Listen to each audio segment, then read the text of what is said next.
name's Victoria Welton. Welcome to my conception diaries. Today is Tuesday the 20th of October. The last time I did a vlog was 2 weeks ago today, and it's been a really eventful 2 weeks. Quite a difficult 2 weeks as well.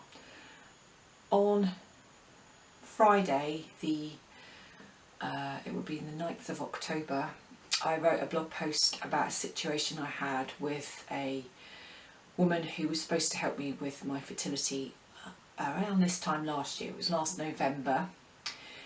It was quite a difficult post to write because she put me through a lot of different emotions and didn't really help me.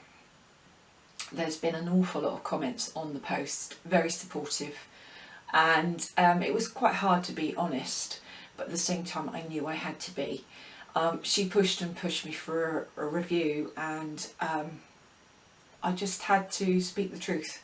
It wasn't easy, and it hasn't been an easy post to carry on thinking about, but it's out there. And then on the Monday, she then wrote to me and threatened me with her lawyers if I hadn't taken it down by midnight.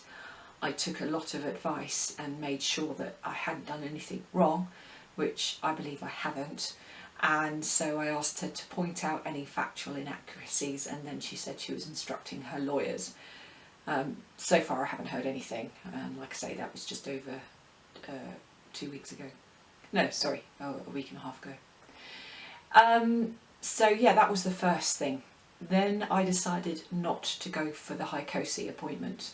This was where they were going to check and see if my tubes were blocked. Ross and I discussed it at length, and we also discussed it with my mum.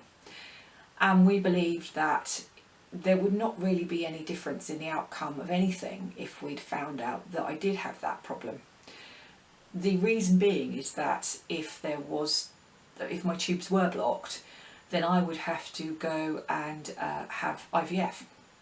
And we've already established that IVF isn't going to work for us, because I've got a less than 20% chance of success because of my AMH count. So we just felt it was a bit pointless. Plus it would be exactly around the time where we wanted to try for conception. I'm currently in my 2-week wait, which has been really difficult this month. I'm not using anything. I'm trying not to monitor anything. I haven't used my Ovusense. I've just tried really hard to forget about it.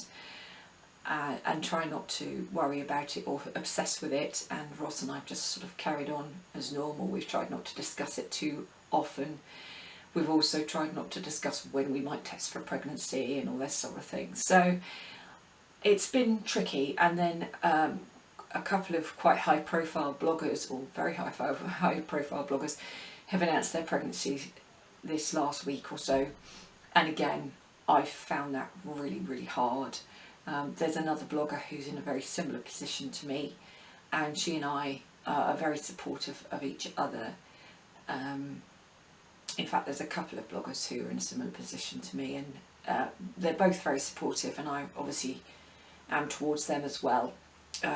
We've both had to discuss unfollowing these people, which is really hard because I don't want to, but at the same time I need to protect my feelings.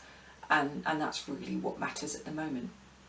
Then on top of that, there was Baby Loss Awareness Week last Thursday, where we lit a candle for the 3 that have gone before, one of which is quite a long time ago and was prior to Ross,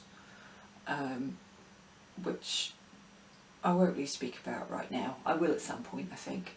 And then 2 others which were obviously both belonging to Ross and I.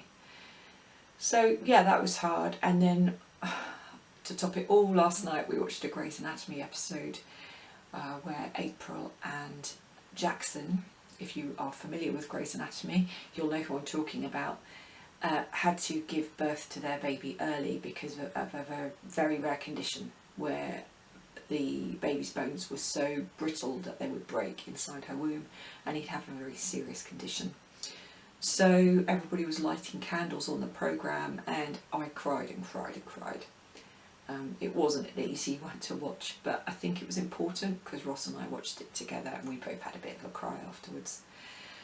So yeah, I'm waiting to see what happens at the moment. My temperature's a bit all over the place, although I'm trying not to look at it. It's not easy.